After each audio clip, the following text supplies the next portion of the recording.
अळीव आणलेले लाडू करू. आज करीन उद्या करीन थंयच रवलो. आज म्हटलं त्याची खीर करूया.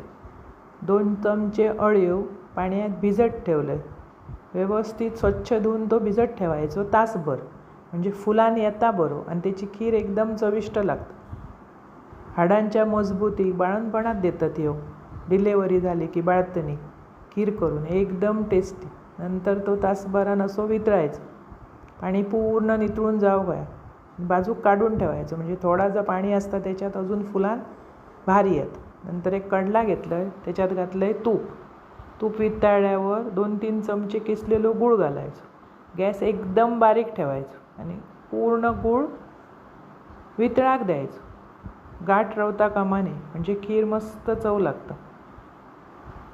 नंतर घातलं आहे वेलची पूड. मिक्स केल्यावर अळीव घातलं आहे. अळीव सुंदर फुलान इल्लो असा मस्त मिक्स करायचं. त्याच्यात ड्रायफ्रूटची पावडर घालायची. बारीक तुकडे हवे तर तुम्ही घालूक शकतात. आम्ही पावडर करून ठेवून दिली असतं. बदाम, खारीक, काजूगर सगळा. तुकडे हवे तर तुकडे घालूक शकतात. व्यवस्थित सगळा मिक्स करायचं. गॅस एकदम बारीक ठेवायचं आणि नंतर दूध ओतायचं आणि गॅस बंद करायचं. कडकडीत तापलेला दूध घातलास तर खीर फाटतली. थंड घातलास तर ते अळीव फुलाचे नाही.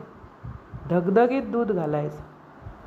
व्यवस्थित ढवळून गॅस बंद करून 10 मिनटं झाकून ठेवायची, म्हणजे अळीव फुलान येता बरो आणि चव एकदम भारी लागतं. अशी खीर करून बघा, एकदम टेस्टी. वरसून घाला ड्रायफ्रूट.